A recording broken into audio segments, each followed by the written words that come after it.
Hello everyone, I hope you're doing well. In this video we're going to understand about the fluid. What actually the definition of fluid, we're going to understand this. Now here I have mentioned the definition of fluid. This definition says fluid may be defined as anything that cannot resist shear stress. Doesn't matter how small it may be. So from this definition we can understand the fluid, and we're going to apply the definition of fluid to different phases. As we know, there are three different phases generally. These three phases are: first one is solid, second one is liquid, and third one is gases. So we're going to apply this definition of fluid to these three different phases one by one, and we're going to understand from this that whether these phases comes under the definition of fluid or not. Now let us first talk about the solid.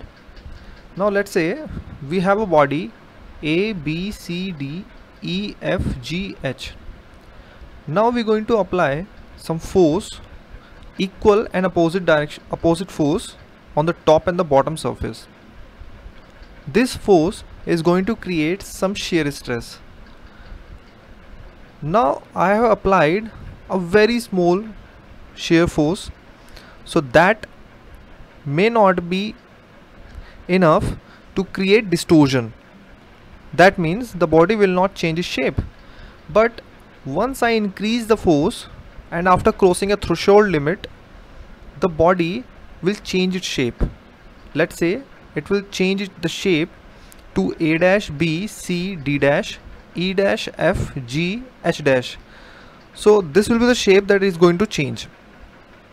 So from this example we have realized that the solid can resist the shear stress.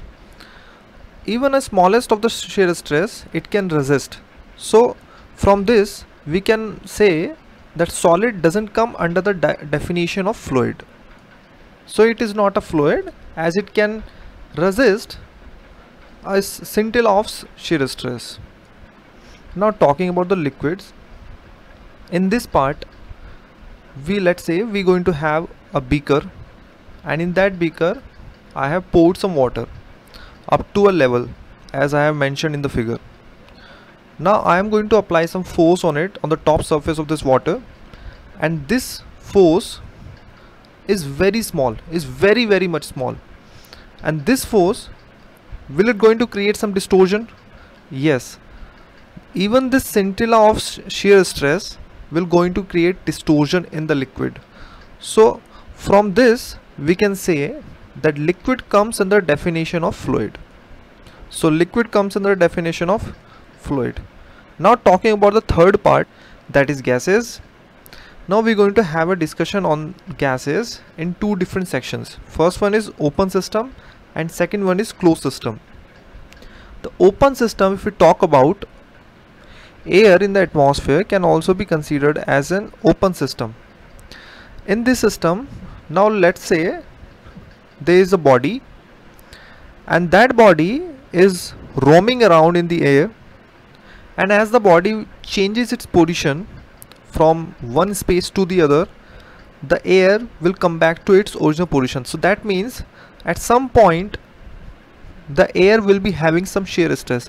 So that shear stress will be very much small, and if we talk about that shear stress, so the air is not able to resist that shear stress even. So we can consider and we can think of the air in this condition as a fluid, because air in this condition is not able to resist the shear stress. So that's why we can say if gases is in the open system, then they can also be considered as a fluid. Now moving to the next part, that is the closed system. In this system we're going to have a container, closed container, and in that container let's say I have poured some gases, and by some mean I am applying some shear force, and due to that force some shear stress will generate. Now here let's say nitrogen is the gas and external mean is the this particular stick in this particular diagram. Now if I hover this particular stick in a direction perpendicular to this figure, so what will happen, the nitrogen particles that is being in contact with this stick, that will change its position. That means they are going to change their position in this particular space. So how it is going to be, from this particular example we can say that even gases in the closed system, they even are not able to resist the shear force because they are able to change their position in the space. So from this definition we can understand that liquid and gases both can be considered under the category of fluid. So they both can be considered as fluid. So this is what is all about it. Thank you.